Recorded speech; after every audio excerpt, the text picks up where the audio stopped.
Hello everybody, this is Leah Bivens here. This is our second to last session of reading Where the Red Fern Grows by Wilson Rawls.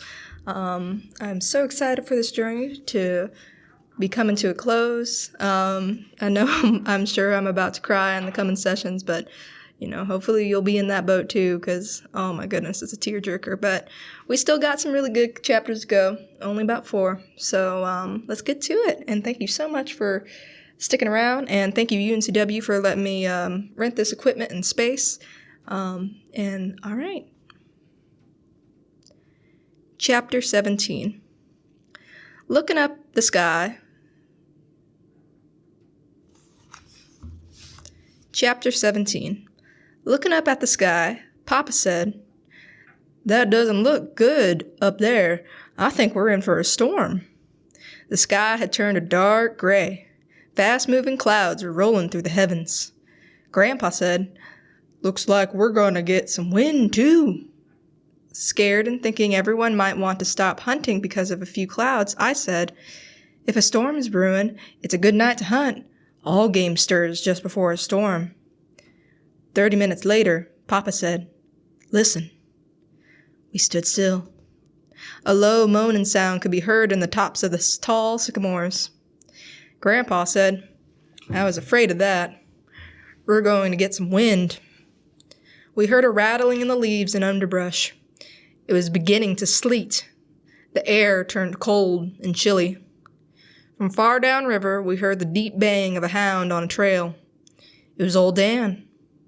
Seconds later, the rhythmic crying of little Ann could be heard. Swallowing the lump that had jumped up in my throat, I whooped as loud as I could. The ground was turning white with sleet. The storm had really set in. We hurried along. I said to Papa, "If this keeps up, that old coon won't run long. He'll head for his den." "If it gets much worse," Grandpa said, "I know some coon hunters that won't be running very long. They'll be frozen, too stiff to run." The judge asked if there was any danger of getting lost. "I don't know," Papa said. "It's all strange country to me." My dogs' voices sounded far away. I knew they were much closer than they sounded as they were downwind from us. Finding 3 large sycamores growing close together, we stopped on the leeward side. Papa shouted above the wind, "I don't know if we can take much more of this." "It is bad," Grandpa replied, "and it looks like it's going to get worse." "You can't see over 15 feet now," the judge said. "Do you think we can find the buggy?" "I think we can find the buggy all right," Papa said. I could no longer hear the voices of my dogs. This had me worried. I didn't want to leave them out in the storm. "Can anyone hear the hounds?" Grandpa asked. "I can't," Papa said. The judge spoke up. "Fellas, I think we'd better go in," he said. "There's no telling where they are. They may have crossed the river." Scared and knowing I had to do something, I said, "They're closer than you think. Probably treed by now. You can't hear them for this wind." I begged, "Let's go a little further." There was no reply, and no one made a move to leave the shelter of the trees. Taking a few steps, I said, "I'll take the lead. Just follow me." "Billy, we couldn't find 'em," Papa said. "You can't see or hear a thing. We had just better start back for camp." "I think so too," the judge said.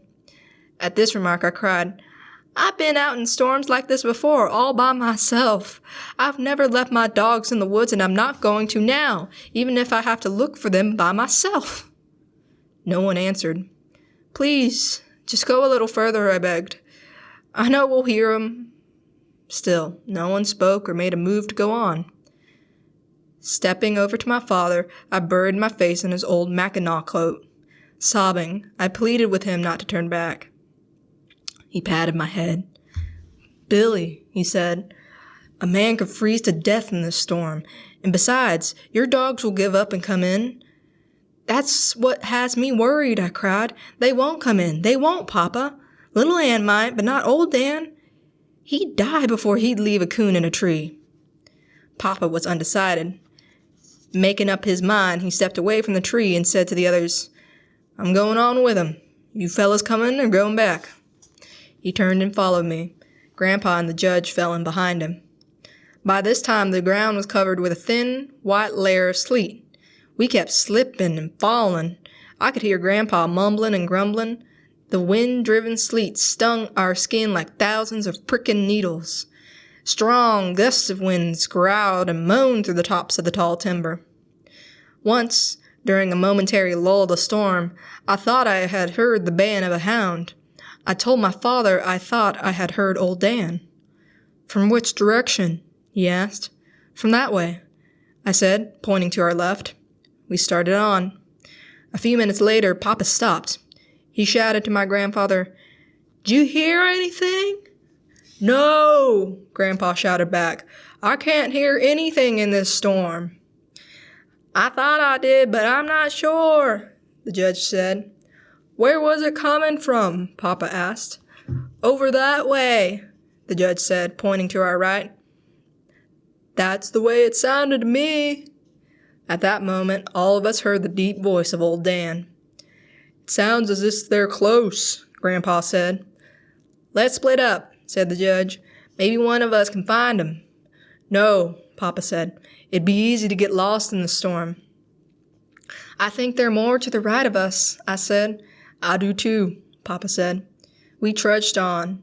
Old Dan bawled again. The sound of his voice seemed to be all around us. "The way that wind is whipping the sound through this timber," the judge said, "we'd be lucky if we ever found 'em." Papa shouted over the roar of the wind, "We can't take much more of this. We'll freeze to death." The men were giving up. I felt the knot again as it crawled up in my throat. Salt water froze on my eyelashes. Kneeling down, I put my ear close to the icy ground in hopes I could hear my dogs, but I couldn't hear anything above the roar of the blizzard. Standing up, I peered this way and that. All I could see was a white wall of whirling sleet. I closed my eyes and said a silent prayer and hoped for a miracle. We heard a sharp crack and a loud crashing noise. A large limb, torn from a tree by the strong wind, fell to the ground. The sharp crack of the limb gave me the idea.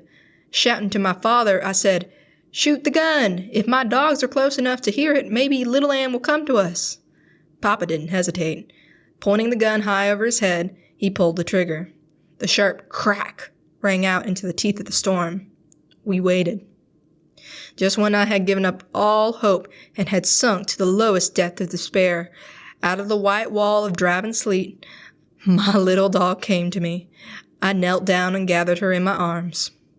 Taking one of the lead ropes from my pocket, I tied it to her collar. I said, "Find him, little girl. Please find old Dan." Right then, I didn't care about coons, gold cups, or anything. All I wanted was my dogs.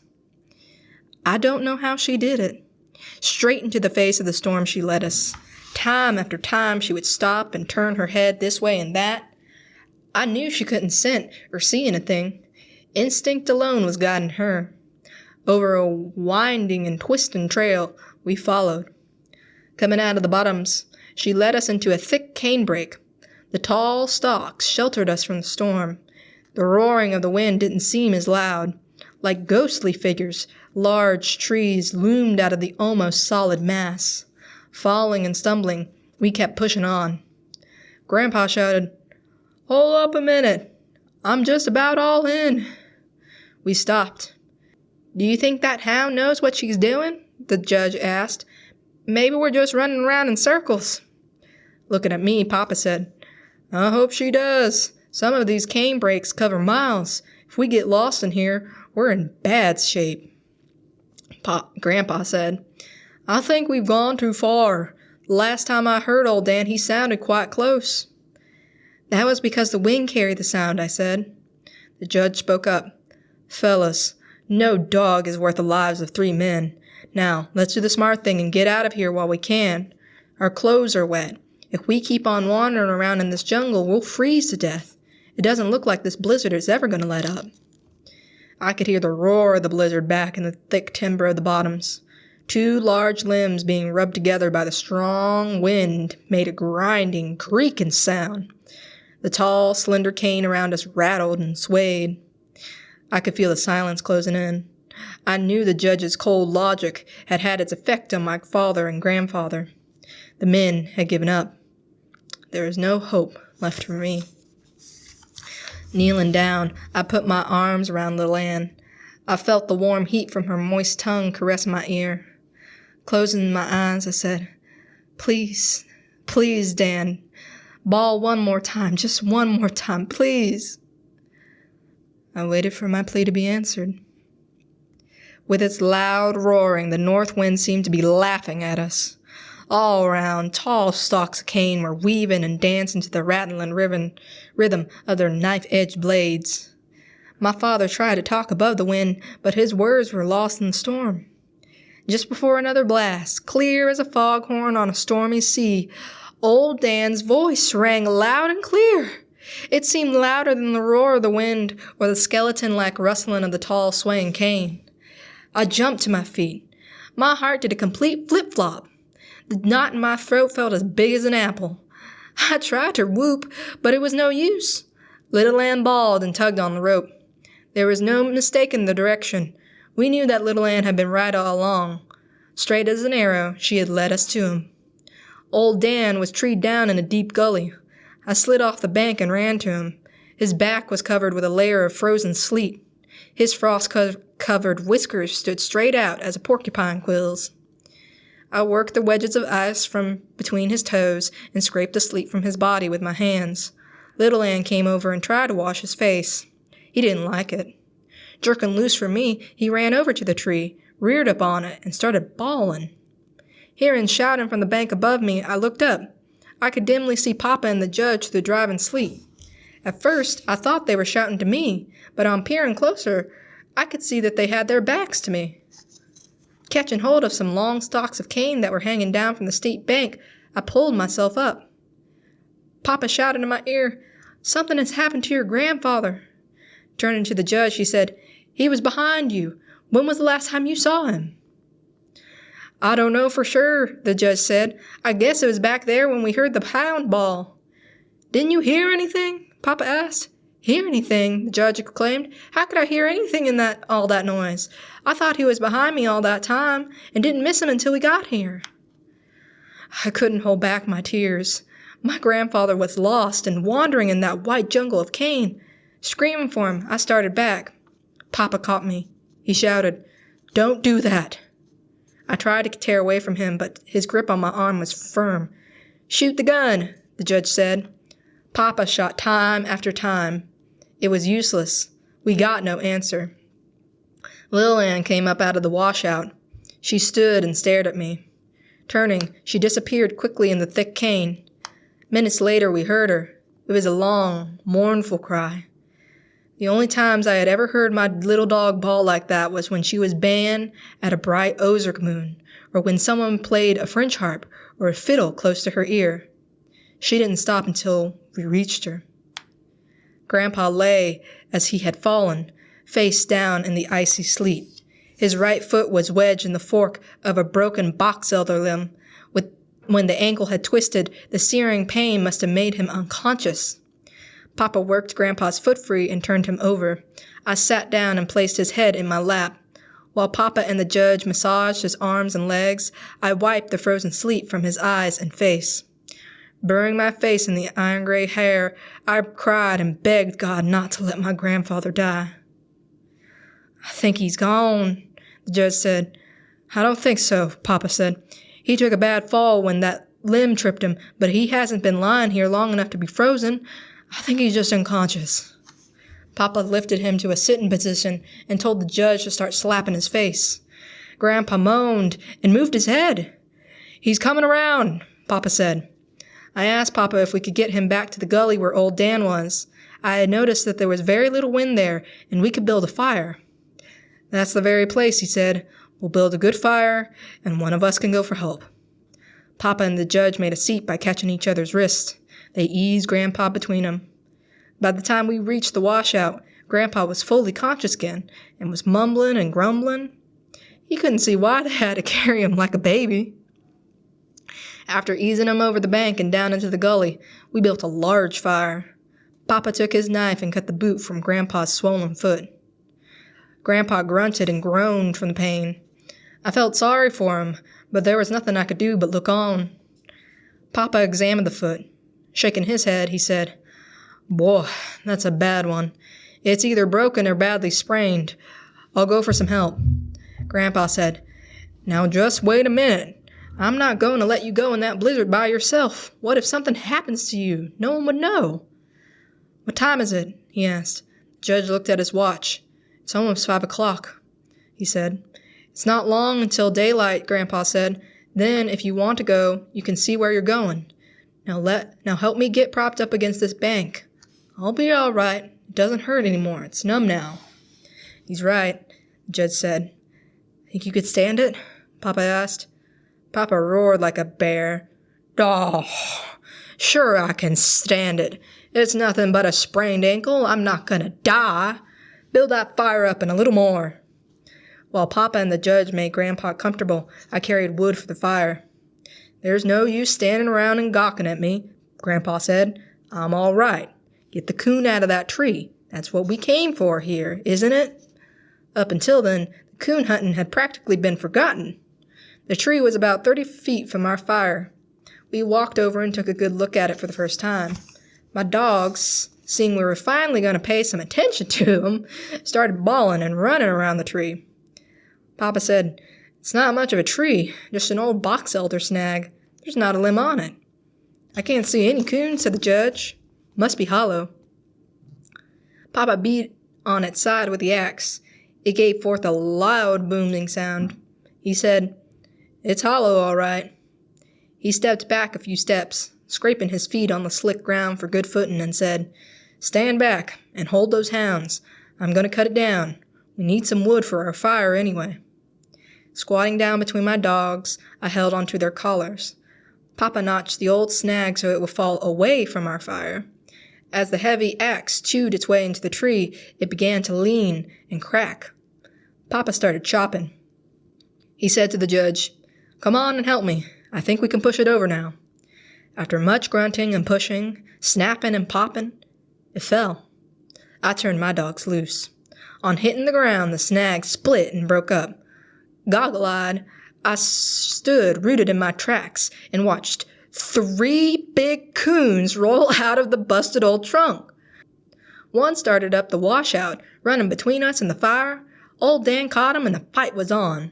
The second coon headed also down for the washout. Little Ann caught him. Hearing a loud yell from Grandpa, I looked that way. Old Dan and the coon were fighting close to his feet. He was yelling and beating at him with his hat. The judge and Papa ran to help. The third coon started climbing up the steep bank close to me. Just before reaching the top, his claws slipped in the icy mud. Tumbling end over end, down he came. I grabbed up a stick and threw it at him. Growling and showing his teeth, he started for me. I threw the fight to him then and there. Some 10 yards back, I looked again. He was climbing the bank. That time he made it and disappeared into the thick cane. Hearing a squall of pain from Little Ann, I turned. The coon was really working her over. He had climbed up on her back and was tearing and slashing. She couldn't shake him off. Grabbing a club from the ground, I ran to help her. Before we had killed our coon, old Dan came tearing in. We stood and watched the fight. When the coon was dead, Papa picked it up and we walked back to the fire. "Whew, how many coons were in that snag?" Papa asked. "I saw 3, I said. "The one that got away climbed out over there." I pointed in the direction the coon had taken. I never should have pointed. My dogs turned as one and started bawling and clawing their way up the steep bank. I shouted and scolded, but to no avail. They disappeared in the rattling cane. We stood still, listening to their voices. The sound died away in the roaring storm. Sitting down close to the fire, I buried my face in my arms and cried. I heard the judge say to my father, "This beats anything I've ever seen. Why, those dogs can read that boy's mind. He just pointed at that bank and away they went. I never saw anything like it. I can't understand some of the things they have done tonight. Hounds usually aren't this smart. If they were collies or some other breed of dog, it would be different, but they're just red-bone hounds, hunting dogs. Papa said, "Yes, I know what you mean. I've seen them do things that I couldn't understand. I'd never heard of hounds that did such a thing and had such an affection for anyone. But these dogs are different. Did you know they won't hunt with anyone but him? Not even me?" Hearing my grandfather call my name, I went over and sat down by his side, putting his arms around me. He said, "Now, I wouldn't worry about those dogs. They'll be all right. It's not long till daylight. Then you can go to them." I said, "Yes, but what if the coon crosses the river? My dogs will follow him, and if they were to get wet, they could freeze to death." "We'll just have to wait and hope for the best," he said. "Now straighten up and quit that sniffling. Act like a coon hunter. You don't see me bawling, and this old foot is paining me something awful." I felt better after my talk with Grandpa. "Come on, let's skin these coons, okay?" Papa said. I got up to help him. After the skins were peeled from the carcasses, I had an idea. Holding one up close to the fire until it was warm, I took it over and wrapped it around Grandpa's foot. Chuckling, he said, "Boy, that feels good. He'd another skin the same way." I kept it up for the rest of the night. Chapter 18. Just before dawn, the storm blew itself out with one last angry roar. It started snowing. A frozen silence settled over the canebrake. Back in the thick timber of the river bottoms, the sharp snapping of frozen limbs could be heard. The tall stalks of wild cane looked exhausted from the hellish night. They were drooping and bending from the weight of the frozen sleet. I climbed out of the deep gully and listened for my dogs. I couldn't hear them. Just as I started back down the bank, I heard something. I listened. Again, I heard the sound. Papa was watching me. "Can you hear the dogs?" he asked. "No, not the dogs," I said, "but I can hear something else." "What does it sound like?" he asked.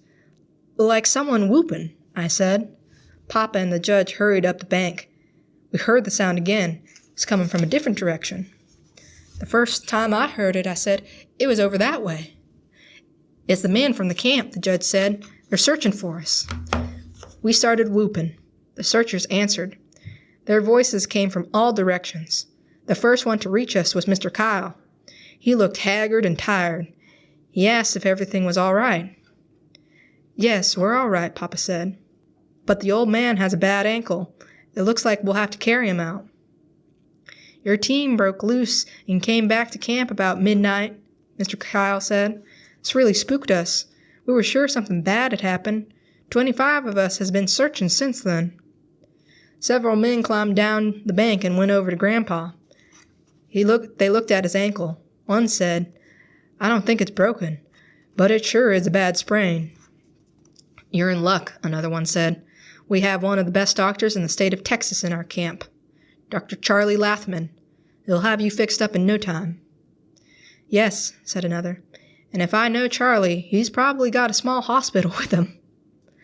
Back in the crowd, I heard another man say, "You mean that Lathman fellow who owns those black and tan hounds is a doctor?" "Sure is," another said. "One of the best." Mr. Kyle asked where my dogs were. I told him that they were treed somewhere. "What do you mean, treed somewhere?" he asked. Papa explained what had happened. With a wide-eyed look on his face, he said, "Do you mean to tell me those hounds stayed with the tree in that blizzard?" I nodded. Looking at me, he said, "Son, I hope they have that coon treed, because you need that one to win the cup. Those 2 Walker hounds caught 3 before the storm came up. When it got bad, all the hunters came in." The judge spoke up. "I always believed that those hounds knew that boy needed another coon to win," he said. "If you fellas had seen some of the things those dogs have done, you'd have believed it too." One hunter walked over to the broken snag. 3 out of 1 tree, he said. "No wonder. Look here, that old snag was half full of leaves and grass. Why, it was a regular old den tree." Several of the men walked over. I heard one say, I've seen this happen before. Remember that big hunt in the Red River bottoms? When the 2 little beagle hounds treed 4 coons and an old hollow snag? They won the championship too. I wasn't there, but I remember reading about it, one said.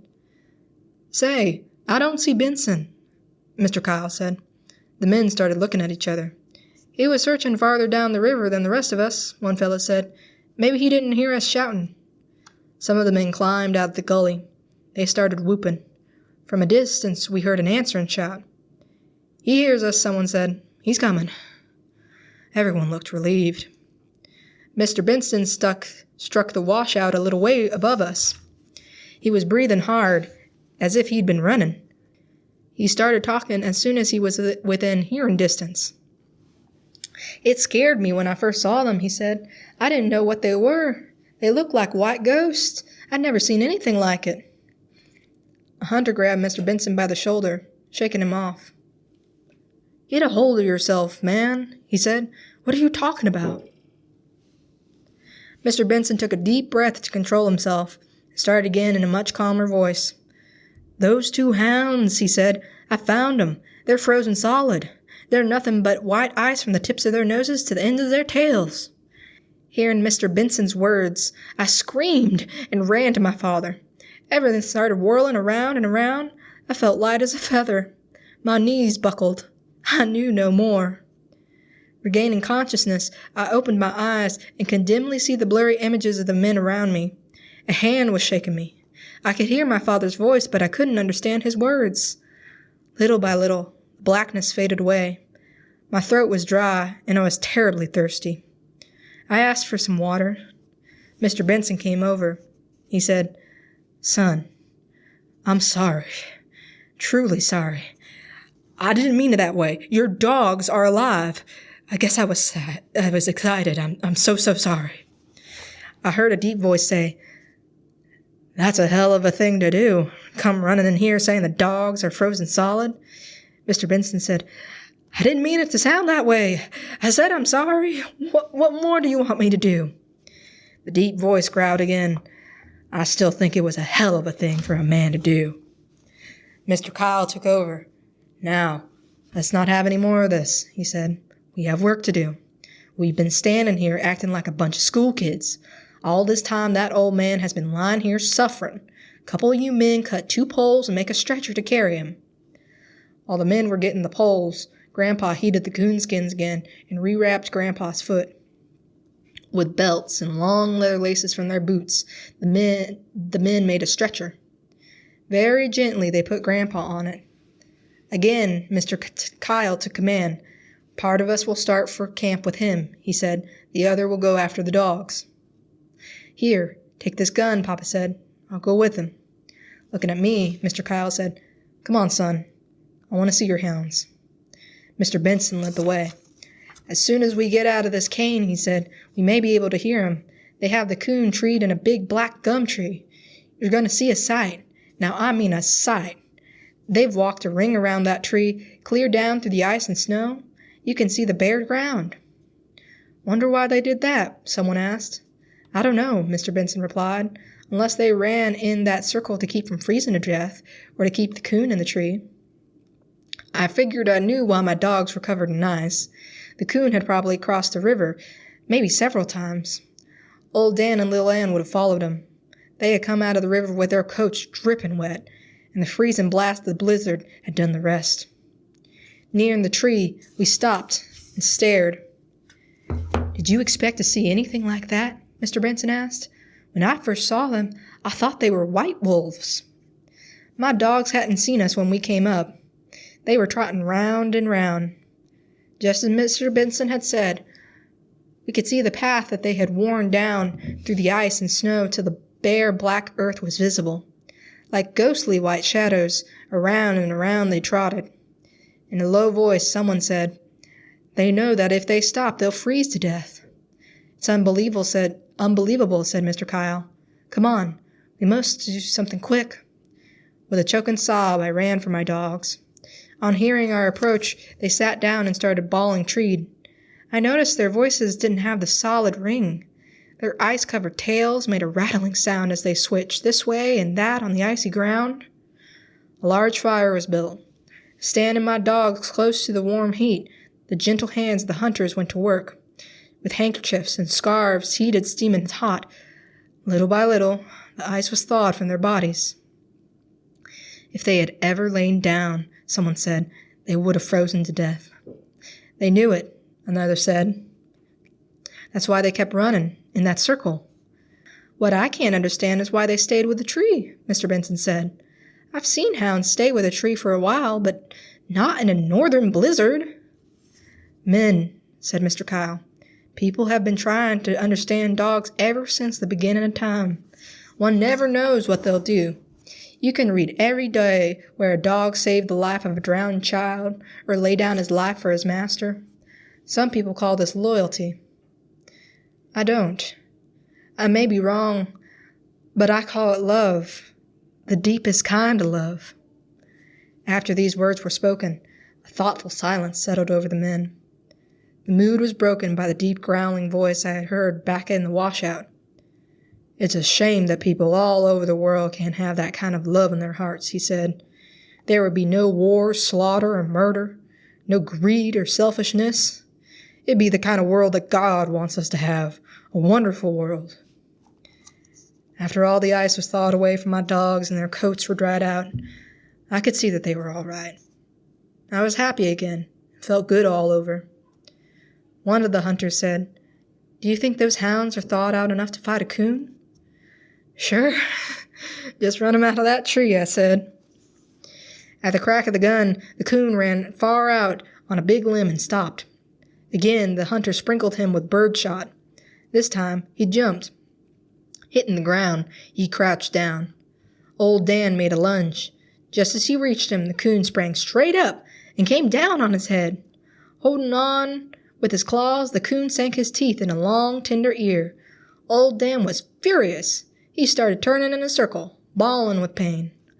Little Ann was trying hard to get a hold of the coon, but she couldn't. Because of his fast circling, old Dan's feet flew out from under him and he fell. This gave Little Ann a chance. Darting in, her jaws closed on the back of the coon's neck. I knew the fight was over. Arriving back at camp, I saw that all the tents had been taken down but ours.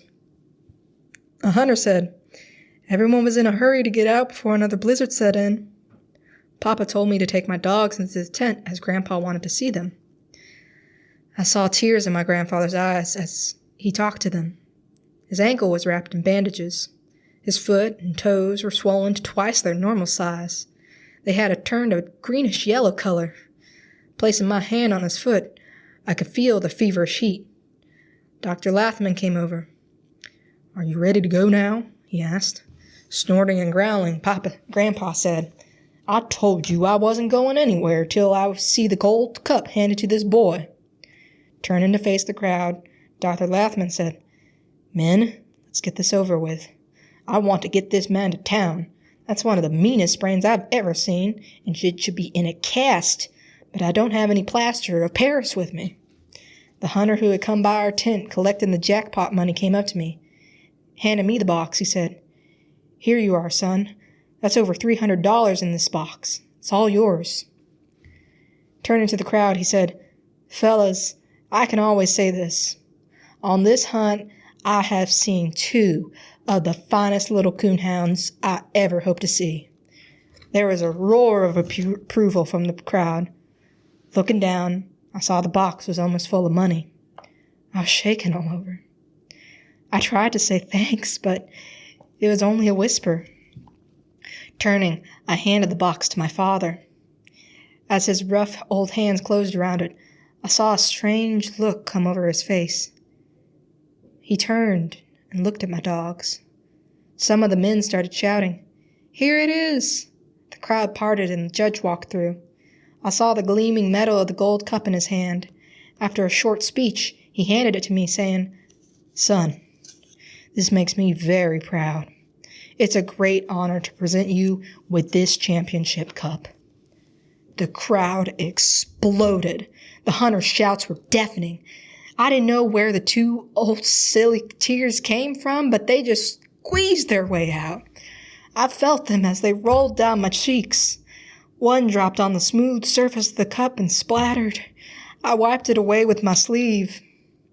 Turning to my dogs, I knelt down and showed the cup to them. Little Ann licked it. Old Dan sniffed it one time and then turned his head away. The judge said, "Son, there's a place on the cup to engrave the names of your dogs. I can take it into Oklahoma City and have it done, or you can have it done yourself. The engraving charge has already been paid for by the association." Looking at the cup, it seemed that far down in the gleaming shadows, I could see two wide blue eyes glued to a window pane. I knew that my little sister was watching the road and waiting for our return. Looking back at the judge, I said, "If you don't mind, I'll take it with me. My grandfather can send it in for me." Laughing, he said, "That's all right." Handing me a slip of paper, he said, "This is the address where you should send it." Grandpa said, "Now that that's settled, I'm ready to go to town." Turning to Papa, he said, "You'll have to bring the buggy. I wish you'd look after my stock. I know Grandma will want to go in with us, and there'll be no one there to feed them. Tell Bill Lowry to come up and take care of the store. You'll find the keys in the usual place." "We'll take care of everything," Papa said. "Don't worry about a thing. I don't intend to stop until we get back, because it looks like we're in for some more bad weather." I went over and kissed Grandpa goodbye. He pinched my cheek and whispered, "We'll teach these city slickers that they can't come up here and beat our dogs." I smiled. Grandpa was carried away and made comfortable in the back seat of Dr. Lathman's car. I stood and watched as it wheezed and bounced its way out of sight. "While I'm harnessing the team," Papa said, "you take the tent down and pack our gear." On the back seat of the buggy, I made a bed out of our bedclothes. Down on the floorboards, I fixed a nice place for my dogs. All through the night, the creaking wheels of our buggy moved on. Several times I woke up. My father had wrapped a tarp around himself. Reaching down, I could feel my dogs. They were warm and comfortable. Early the next morning, we stopped for breakfast. While Papa tended to the team, I turned my dogs loose and let them stretch. "We made good time last night," Papa said. "If everything goes right, we'll be home long before dark." Reaching Grandpa's store in the middle of the afternoon, Papa said, "I'll put the team in the barn and feed the stock while you unload the buggy." Coming back from the barn, he said, "In the morning, I'll go over and tell Bill Lowry to come and open the store." Looking around, he said, "It snowed more here than it did where we were hunting." Feeling big and important, I said, "I don't like the looks of this weather. We better be scooting for home." Papa laughed. "Sure you're not in a hurry to get home to show off the gold cup?" he asked. A smile was my only answer. 200 yards this side of our home, the road made a turn around a low foothill shutting our house off from view. Papa said, "You're going to see a scramble as soon as we round that bend." It was more of a stampede than a scramble. The little ones came out first and all but tore the screen door from its hinges. The older girls passed her just beyond the gate. In her hurry, she slipped and fell face down in the snow. She started crying. The older girls ran up asking for the cup. Holding it high over my head, I said, "Now wait a minute. I've got another one for you two." I held the small silver cup out to them. While they were fighting over it, I ran to the little one. Picking her up, I brushed the snow from her long braided hair and her tear-stained face. I told her there was no use to cry. I had brought the gold cup to her, and no one else was going to get it. Reaching for the cup, she wrapped her small arms around it. Squeezing it up tight, she ran for the house to show it to Mama. Mama came out on the porch. She was just as excited as the girls were. She held out her arms. I ran to her. She hugged me and kissed me. "It's good to have you home again," she said. "Look what I have, Mama," the little one cried, "and it's all mine." She held the golden cup out in her two small hands. As Mama took the beautiful cup, she looked at me. She started to say something, but was interrupted by the cries from the other girls. "We have one too, Mama," they cried. "It's just as pretty as that one." "It's not either," the little one piped up in a defiant voice. "It's not even as big as mine." 2 cups, Mama explained. Did you win 2? Yes, Mama, I said. Little Ann won that one all by herself. The odd expression on my mother's face was wonderful to see. Holding a cup in each hand, she held them out in front of her. 2, she said. A gold one and a silver one. Who would have thought anything so wonderful could have happened to us? I'm so proud, so very proud. Handing the cups back to the girls, she walked over to Papa. After kissing him, she said, I just can't believe everything that's happened. I'm so glad you went along. Did you enjoy yourself? With a smile on his face, Papa almost shouted, Enjoy myself? Why, I never had such a time in my life. His voice trailed off to a low calm. That is, except for one thing. Grandpa had a bad accident. Yes, I know, Mama said. One of the Tom Logan's boys was at the store when they arrived. He came by and told us all about it. The doctor said it wasn't as bad as it looked, but he was pretty sure Grandpa would be home in a few days. I was happy to hear this news, and could tell by the pleased look on my father's face that he was glad to hear it too. On entering the house, Papa said, Oh, I almost forgot. He handed the box of money to Mama. What's this? She asked. Oh, it's just a little gift from old Dan and little Ann, Papa said. Mama opened the box. I saw the color drain from her face. Her hands started trembling. Turning her back to us, she walked over and set it on the mantel. A peaceful silence settled over the room. I could hear the clock ticking away. The fire in the fireplace crackled and popped. Turning from the mantel, Mama looked straight at us. Her lips were pressed together tightly to keep them from quivering. Walking slowly to Papa, she buried her face in his chest. I heard her say, Thank God. My prayers have been answered. There was a celebration in our home that night. To me, it was like a second Christmas. Mama opened a jar of huckleberries and made a large cobbler. Papa went to the smokehouse and came back with a hickory-cured ham.